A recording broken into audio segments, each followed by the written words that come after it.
अस्सलाम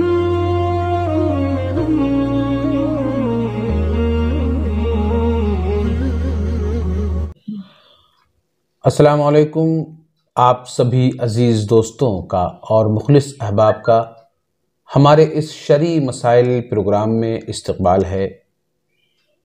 बहुत अच्छा लगता है आपके सामने ये प्रोग्राम पेश करते हुए, क्योंकि आप लोग बड़ी दिलचस्पी से इसमें शरीक होते हैं, अपने सवालात भेजते हैं और मुफ्ती साहब जवाब देते हैं। माशाल्लाह बहुत अच्छा लगता है। आप भी इसी तरह सवालात भेजते रहा कीजिए और हमारे इस प्रोग्राम को ज़्यादा से ज़्यादा शेयर किया कीजिए, ताकि इस नेक काम में आपका भी हिस्सा हो सके और आपके नाम आमाल में भी इसके ज़रिए कुछ नेकियां लिख सकें।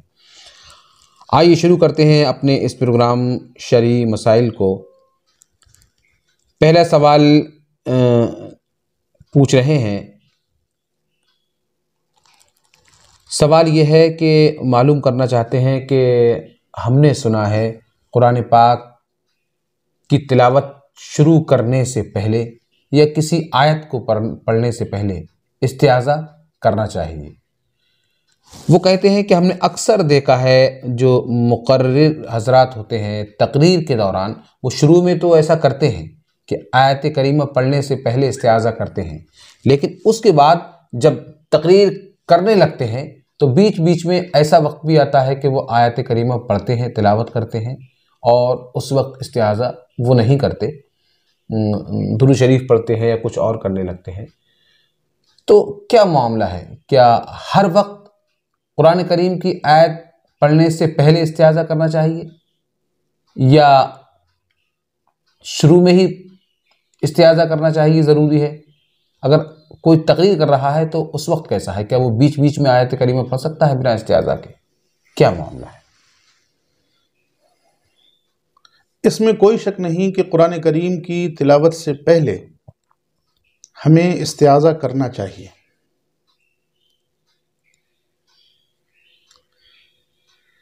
हमारे अल्फाज कुछ भी हों या उन्हीं अल्फाज से करें जो आम तौर से राइज हैं, लेकिन कुरान करीम शुरू करने से पहले अऊज़ु बिल्लाहि मिनश शैतानिर रजीम पढ़ना चाहिए, जैसा कि आम तौर पर लोग करते हैं। और कुरान करीम की तिलावत जब शुरू करें उससे पहले ही इस्तिआज़ा करते हैं। कुरान पाक में आया फ़इज़ा क़रअतल कुरान फ़स्तईज़ बिल्लाहि मिनश शैतानिर रजीम, इसलिए इस्तिआज़ा किया जाता है और करना चाहिए। साइल का सवाल गालिबन ये है कि शुरू में तो मुकर्रिरीन करते हैं, लेकिन तकरीर के दौरान जब उस आयत को पढ़ते हैं तो फिर इस्तिआज़ा नहीं करते। इसकी वजह यह है कि कुरान करीम की जब हम तिलावत करते हैं उस वक्त इस्तिआज़ा किया जाएगा जी, लेकिन जब हम कुरान करीम की तिलावत करदा आयत करीमा का मतलब बताने लगें या उसके कलिमात की तशरीह करने लगें, तौज़ीह करने लगें, तो अब बार बार इस्तिआज़ा पढ़ना ज़रूरी नहीं होगा और नहीं बार बार इस्तिआज़ा पढ़ना मुस्तहब होगा। इसलिए कि अब हम उन कलिमात की तफसील कर रहे हैं, उनकी तशरीह कर रहे हैं, उनकी तौज़ीह कर रहे हैं जी। यानी अब हम उसका मतलब बताने जा रहे हैं, एक एक करके कलिमात की वजाहत करने जा रहे हैं। अब ये हम तिलावत कुरान नहीं कर रहे हैं, बल्कि कुरान की आयत का मतलब बता रहे हैं। तो दोनों में फ़र्क समझिए। एक तो यह है कि हम कुरान पाक की तिलावत कर रहे हैं और एक ये है कि हम तिलावत करदा आयत की तफसीर बयान कर रहे हैं। तिलावत करदा आयत में जो कलिमात हैं उन कलिमात की वजाहत कर रहे हैं। तो ये तिलावत कुरान नहीं कहलाएगी। तिलावत कुरान जब तिलावत की हैसियत से करेंगे उस वक्त हमें इस्तिआज़ा करना है।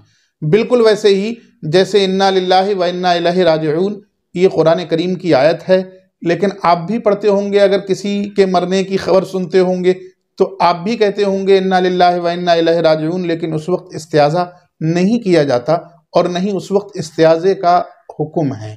इसलिए कि अब हम उसको तिलावत समझकर नहीं कर रहे, बल्कि हम इसलिए कर रहे हैं कि हमें एक सदमा पहुंचा, हमें एक दुख की खबर पहुंची, इसलिए हमने कहा कि वो चला गया, हम भी अल्लाह के हैं और उसी की तरफ हमें भी जाना है जी। तो अब ये बहसियत तिलावत की नहीं है, इसको हमने तिलावत समझकर नहीं किया, बस यही फ़र्क है उस वक्त में जबकि मुकर्रिरीन खुतबे के बाद किसी आयत करीमा की तिलावत करते हैं, और उस वक्त में जब दरूद शरीफ के बाद तकरीर करते हुए उस आयत की वजाहत करने लगते हैं और उन कलिमात की तफसील करने लगते हैं, तशरीह करने लगते हैं जो कलिमात उस आयत करीमा में इस्तेमाल किए गए हैं। तो अब वो बहैसियत तिलावत के नहीं पढ़ रहे, इसलिए वहाँ इस्तिआज़ा करना उनके लिए ज़रूरी नहीं है, और न ही इस्तिआज़ा करने को किसी ने मुस्तहब करार दिया है। अलबत्ता तिलावत शुरू करने से पहले पहले कुरान पाक की तिलावत शुरू हो तो इस्तिआज़ा करना चाहिए। वो मुकर्रिरीन और वाइज़ीन अपने खुतबों के बाद करते हैं, अक्सर करते हैं। अच्छा, एक सवाल और आया है हमारे इस प्रोग्राम में। ये पूछते हैं कि जब किसी की शादी होती है, निकाह होता है, उसके बाद वो दोनों मियाँ बीवी साथ रहते हैं, इत्तेफाक से कुछ दिन के बाद बीवी का इंतकाल हो गया और शौहर ने बीवी का महर अदा नहीं किया। शौहर ने जब बीवी का महर अदा नहीं किया तो बीवी के मरने के बाद शौहर पर शरीयत का क्या हुक्म नाफिज होता है, क्या करना चाहिए उसको? महर बीवी का हक है जी, बीवी उसकी मालिक है। ये अलग बात है कि हमारे यहाँ इस तरह का रिवाज हो गया है कि हम महर देने को ज़रूरी नहीं समझते या आखिर वक्त तक महर नहीं देते, और नतीजा ये होता है कि आखिर में महर माफ़ करा लिया जाता है। ये नहीं होना चाहिए, इसलिए कि महर आपने निकाह करते वक्त उसकी मिक़दार मुतय्यन की थी, महर मुतय्यन किया था, इसलिए कि हमें महर अदा करना है। महर जो है खालिस बीवी का हक होता है, औरत का हक होता है। अब अगर आप उसे अदा नहीं कर रहे हैं तो आपके ज़िम्मे वो उसका कर्ज है जी, और वो कर्ज आपके ज़िम्मे रहेगा जब तक भी आप उसको अदा नहीं करेंगे। तो आप इसको इसी तरह समझिए जैसे एक जाने वाला दुनिया से गया और उसका किसी पर कर्ज बाकी है, तो ऐसा नहीं है कि वो कर्ज खत्म हो जाएगा या वो हक इसका इसके पास वापस नहीं आएगा, नहीं। बीवी का शौहर पर हक था जी, अब बीवी दुनिया से चली गई तो ये हक शौहर पर रहा। वो बीवी उसकी मालिक हो चुकी है उसी दिन जिस दिन इसने ये वादा किया है कि हम इतने महर के इवज में इससे निकाह कर रहे हैं। अब शौहर अपनी मिल्कियत से, अपने पैसों से, अपनी रकम से महर की रकम निकाले और फिर उस पर वही अहकाम लगाए, वही हुक्म नाफिज करे जो बीवी की मिल्कियत पर हुआ। यानी बीवी की जो और मिल्कियत थी उसके अलावा या और कोई सामान था, यानी उसकी विरासत बटेगी।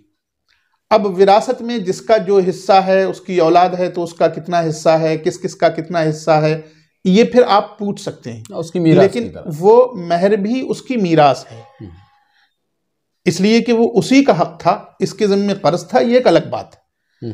अब ये उसके मरने के बाद अदा कर रहा है तो वो उसकी मिल्कियत है, वो मीरास की तरह तकसीम हो जाएगा। मीरास के लिए आपको पूछना पड़ेगा कि फिर उसके इतने बच्चे हैं या ये लोग हैं तो किस किस के हिस्से में कितना आएगा। जैसे और मिल्कियत की चीज़ें या और जिन चीज़ों की वो मालिक रही अपनी ज़िंदगी में, वो सब भी मीरास ही में तकसीम होंगे। यानी उसकी औलाद में वो हिस्सा, वो रकम तकसीम कर दी। औलाद है या नहीं है, क्या सूरत हो सकती है, वो एक अलग मसला होगा, क्या पोजीशन, वो मीरास से मुताल्लिक है।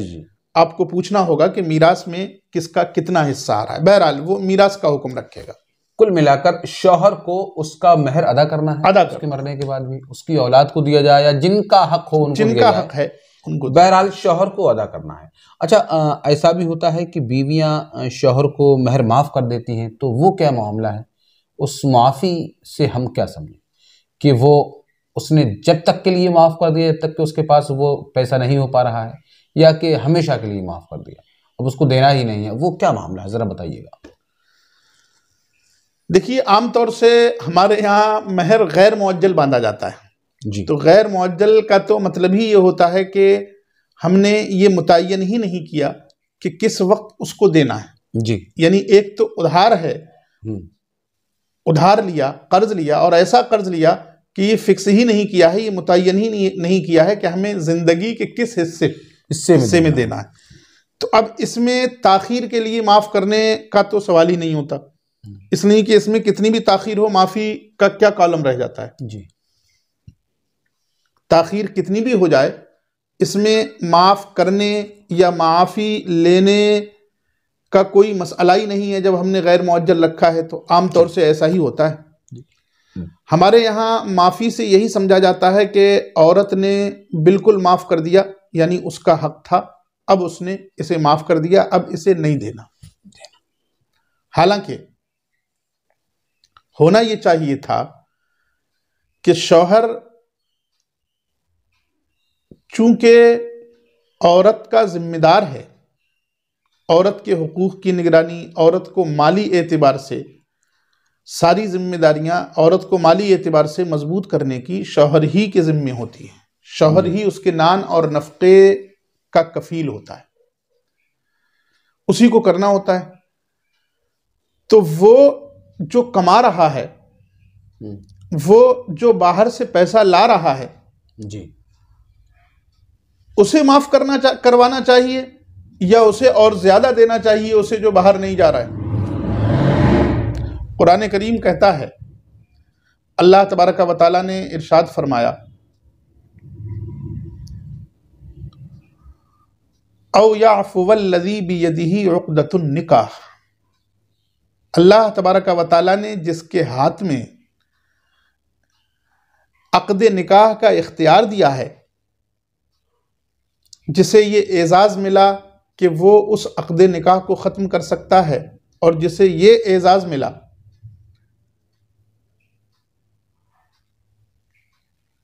कि उसके इख्तियार में शरीयत ने इजाफा फरमाया, तो वो महर के साथ साथ कुछ और भी दे, ये उसकी मर्जी, ये उसे चाहिए जी।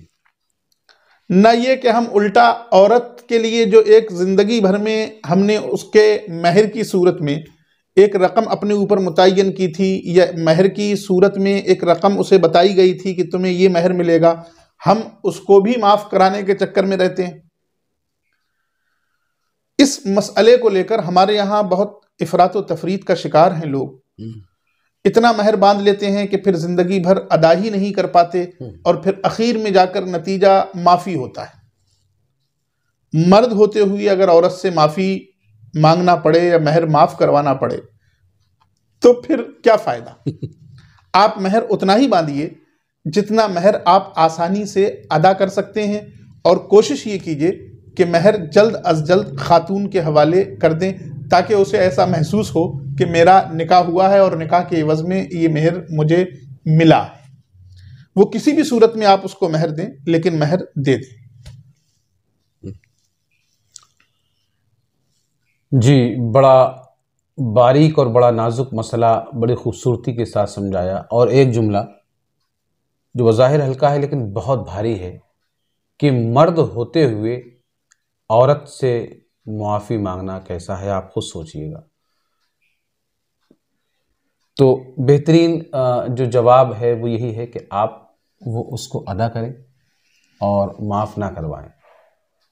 अब उसका तो उस मुआफ़ी का तो अपनी अपनी नीयत पर डिपेंड होगा कि बीवी ने किस नीयत से मुआफ़ किया है, हमेशा के लिए मुआफ़ किया है या सिर्फ इस वक्त के लिए माफ़ किया है।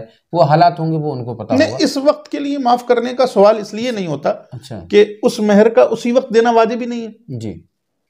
हम इस वक्त की माफ़ी उस वक्त समझें जबकि उसी वक्त देना वाजिब किया हो जी।